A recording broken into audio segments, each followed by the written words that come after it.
seated. Hello, everyone. Oh, thank you. It's her birthday. It's my birthday. It's her birthday thank today. Thank you. And this is a great way to spend, no, you don't have to sing. That's very sweet of you.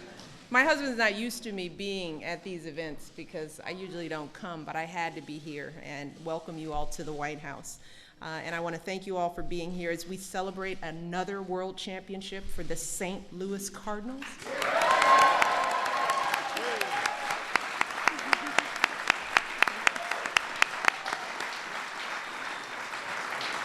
And that is not easy to say as a Cubs fan. But I have to say, you all make it a lot easier to say with all of the good work that you do in the community, especially everything that you all do for military families, and that is why I'm here. And I saw that, thank you. And I got to see that firsthand when Jill Biden and I visited Game 1 of the World Series, which was very cool. Which Major League Baseball dedicated to our nation's military families. And that was just amazing. I mean, you all throughout all the stops. It was a powerful experience for all of us, and we're grateful. It truly captured the strength, service, and sacrifice of our troops, veterans, and their families. As an example, we have two special guests with us here today, Marine Lance Corporal James Sperry and Hannah. Hey, Hannah. Would you guys stand up?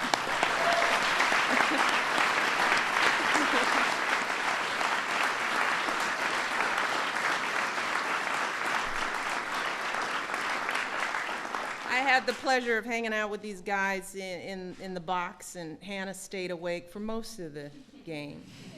She ate a lot of hot dogs.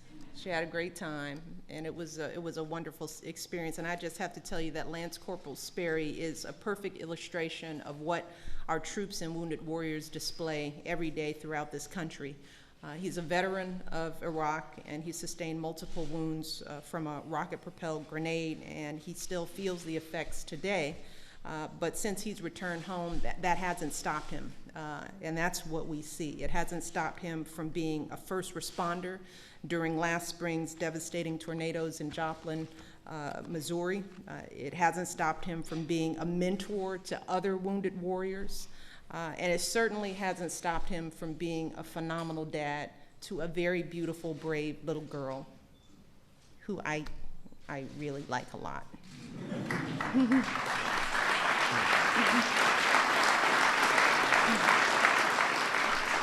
So I want to give a special thank you to the Cardinals for saving a couple of seats for these guys on the plane, and they've been able to be here today, and hopefully everybody treated you well here.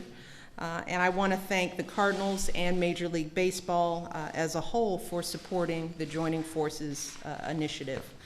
Together we're showing that it doesn't matter who you are, whether you're a Cardinal or a Cub fan or even a White Sox guy.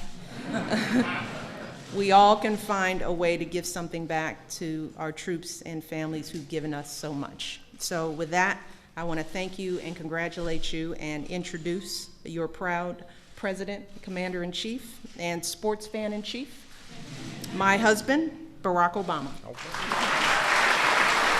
Thank you. Thank you, everybody. Thank you.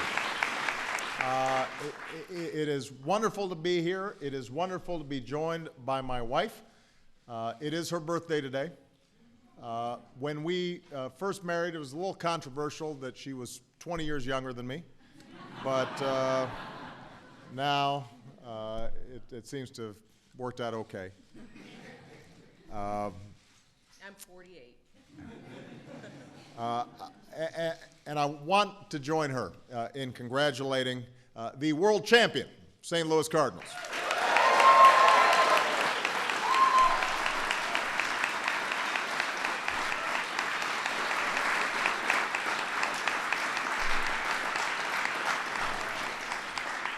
I won't lie, I'm a little disappointed I had to leave my White Sox jacket in the closet for another year.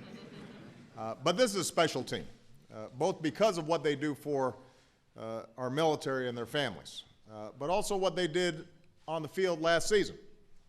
And I know we've got Mayor Slay from St. Louis and some members of Congress who agree with me. I see the delegation here. They're beaming. They are quite pleased. Now, when we talk about baseball, we're talking about a sport, obviously, with a long history. Over 200,000 games have been played since Major League Baseball began. 17,000 players have gone through the league. So this is a sport that has seen it all. But every once in a while, something happens that we have never seen before, something unique. And that's why it is my pleasure to stand here with the greatest comeback team in the history of baseball.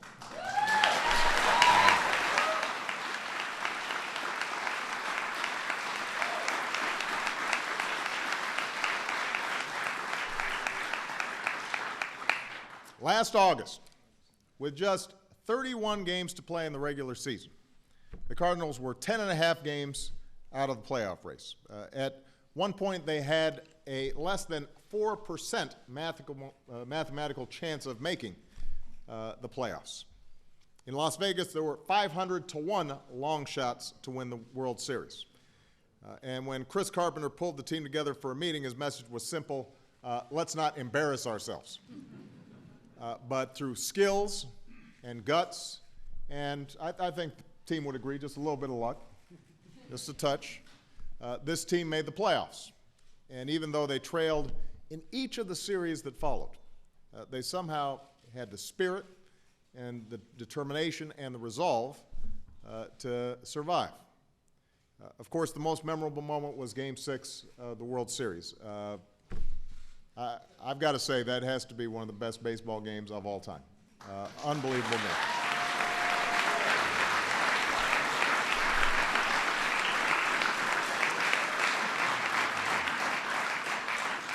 I will tell you guys, I had a bunch of early morning stuff the next day, and you kept me up. It was painful waking up the next morning, but what an incredible game. 5 times the Cardinals found themselves trailing. Twice they were down to the last strike. Then Mr. Freese here hits the first walk-off homer of his entire career to send it into Game 7. Then the Cardinals put the Rangers away for good. This team essentially played 2 months of elimination games, both to get into the playoffs and then to win it all. But in Tony La Russa's words, sometimes you can't be afraid to make a mistake. Sometimes you just roll the dice and you let it go. That's what the former teammate of these folks, Albert Pujols, did when he joined Babe Ruth, and Reggie Jackson is the only player to hit 3 home runs in a World Series game. That's what the outstanding ace Chris Carpenter did when he pitched the lights out against the Phillies and then came back to put the nail in the coffin against the Rangers. That's what David Freese did in Game 6. Not bad for a kid who grew up dreaming of playing for the Cardinals. And even though he can't be here today, that's what Tony La Russa did, winning his 3rd title and then stepping down with the 3rd most wins of any manager in history. I will point out that he began as a White Sox. So, Let it go. everyone on this team follows the Cardinals' way. They play all 27 outs. They never quit.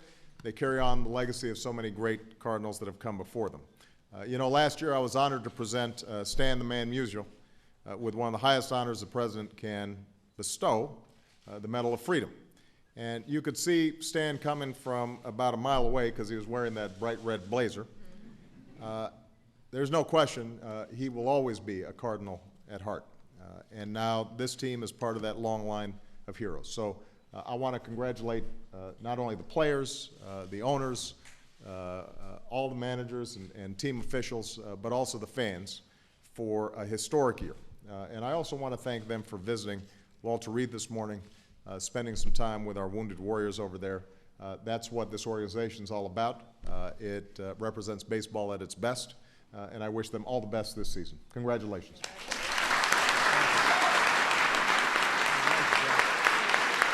Fantastic.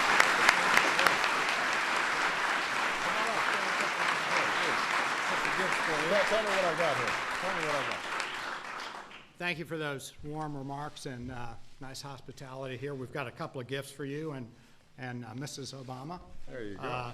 A World Series jersey with your name on the back, number 44. That's nice right there. There we go. One for each. One for each. That one's yours. Yeah. That one's yours. Okay. And a World Series bat. I'm a little bit worried about giving my wife a bat, though, if I, if I mess up. I'll take my bag.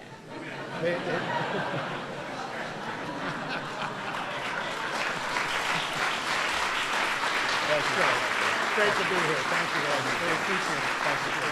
Thank you so much. Thank you. All right, we got to strike the podium so we can get a good picture here.